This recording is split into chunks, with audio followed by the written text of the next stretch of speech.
Today is Friday, August 23rd. What to know today about a meeting between world leaders this weekend and which issue one of them is calling an international crisis. Plus, new efforts in every state to fight robocalls. DoorDash changes its tipping policy. And what to expect next from both Androids and iPhones. Welcome to the Newsworthy. All the day's news in less than 10 minutes. Fast, fair, fun, and on the go. I'm Erica Mandy. Thanks so much for being here. You ready? Let's do this. The Group of Seven, or G7 summit, starts this weekend in France. It's when leaders of 7 of the world's major economic powers get together. We're talking about the leaders from the U.S., as well as Britain, Canada, France, Germany, Italy, and Japan. And there are a couple of things I want to mention about this so far. First, CNBC says this will be the first G7 since these meetings started 44 years ago that will end without any sort of joint agreement or statement. In other words, some of the world's largest economies that typically stand together on issues are not really getting along. French President Emmanuel Macron pointed to President Trump taking the U.S. out of the Paris Climate Agreement and refusing to sign the final joint statement at the G7 summit last year. Also of note, Macron, who will be hosting this year's G7 in France, is calling for the G7 leaders to make the fires burning in the Amazon rainforest that we mentioned yesterday a top priority to discuss. He calls it an international crisis. The fires are burning at a record rate, but the BBC reports Brazil's president, who is not part of the G7, is pushing back, saying his critics are using the fires just to make him look bad, and that it's Brazil's issue alone, even while he says the country doesn't have the resources to deal with all these fires. The Amazon is the largest rainforest in the world, and it's known as the lungs of the planet because it produces 20% of the world's oxygen. It also absorbs carbon dioxide, which can help slow the pace of global warming. The Washington Post points out it has some of the wettest land on Earth, so why is it burning? The Post says scientists point to human activity, from farmers setting fires to clear the land to droughts made worse by climate change.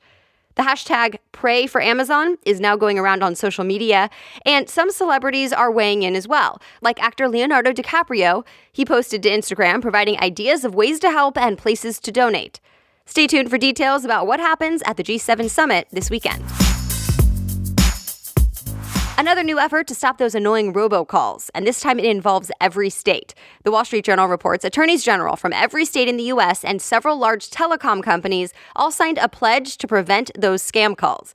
The cell phone companies say they'll work with state law enforcement to investigate where the calls actually come from and to give customers free call blocking technology.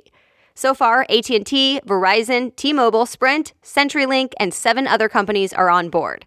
That said, TechCrunch reports no deadline was set, which means carriers can take as long as they want to roll out the tech. Well, she was one of the most visible people from the Trump administration because she was always out in front talking to the press. Well, now she's going to become the press. Former Press Secretary Sarah Huckabee Sanders is headed to Fox News. She'll give political commentary and analysis for the network. Sanders was President Trump's press secretary for about 2 years, and she's somewhat known for her confrontations with White House reporters.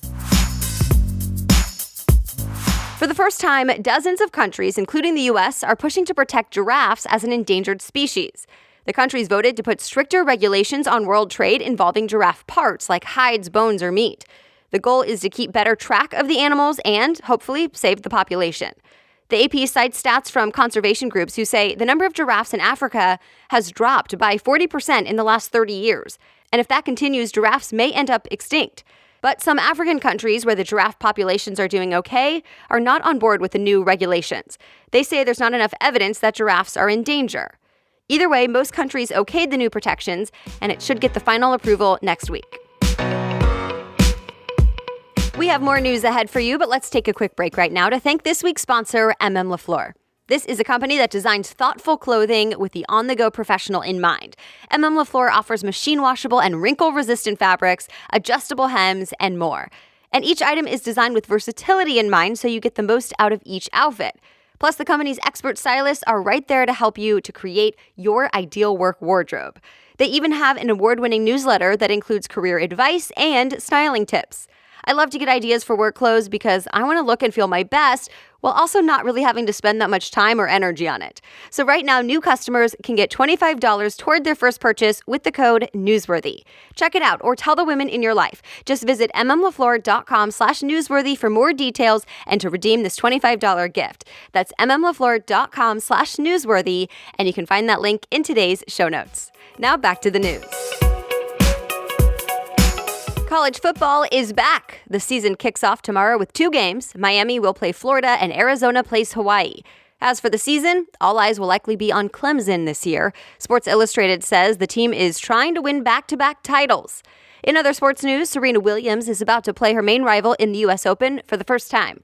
ESPN says Williams will play Maria Sharapova in the first round. They're the 2 biggest stars in women's tennis.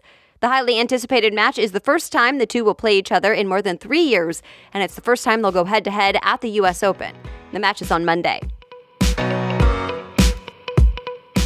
Food delivery app DoorDash now says its delivery drivers can keep 100% of their tips. It's a big change in policy thanks to media coverage and public backlash. A New York Times article had pointed out that the company was putting customer tips toward workers' guaranteed base pay, essentially keeping the tip for the company itself. The changes are set to go into effect by the end of next month. DoorDash is the biggest food delivery app in the country, but it's not the only company that's dealt with something similar. The Verge points out others, like Instacart and even Amazon, have made similar changes to their tipping policies this year. It's official, the new Android operating system has a name, and it's Android 10. That's pretty simple compared to what Google has named its operating systems in the past. The Verge says Google has been naming them after desserts for 10 years. Think pie, Oreo, and marshmallow, to name a few. The new version of Android was supposed to start with the letter Q, but some think the company couldn't come up with any Q desserts. Google just says it was time for a change, and it wants to help make release names simpler. Cnet says one of the biggest selling points for Android 10 is its new privacy feature that lets you have more control over the info apps can see about you and more. No word yet on when the new software will be out. Oh, and Android changed its logo as well. The green mascot only shows the top of its head now rather than that full body. Google says it's going for a more modern look.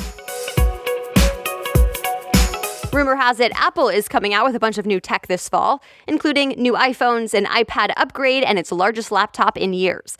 Bloomberg cites sources who say the tech giant is planning to release 3 new iPhones at the event next month.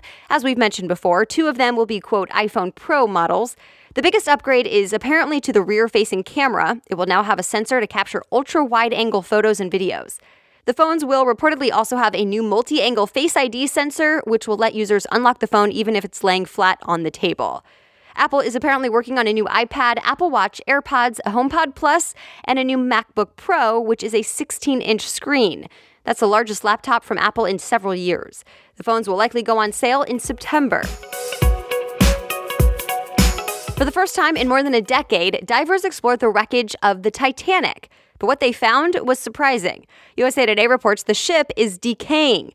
Metal-eating bacteria and saltwater corrosion have chipped away at the boat. Experts say it is part of the natural process, but it may disappear completely within a few decades. The Titanic is in 2 pieces already at the bottom of the Atlantic Ocean. It's been there since 1912 when it hit an iceberg and sank. You'll apparently see footage from this dive in the documentary called Mission Titanic, set to air on National Geographic next year.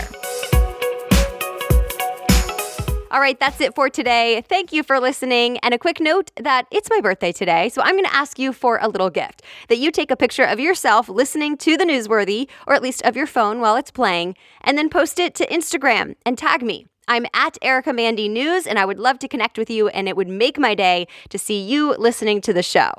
As always, you can read more about any of the stories we talked about in this episode. Just look in your podcast app's episode description, or you can go to thenewsworthy.com/show notes. The Newsworthy is ready for you to listen every weekday by 4 in the morning. I'll be back with more news on Monday. Have a great weekend.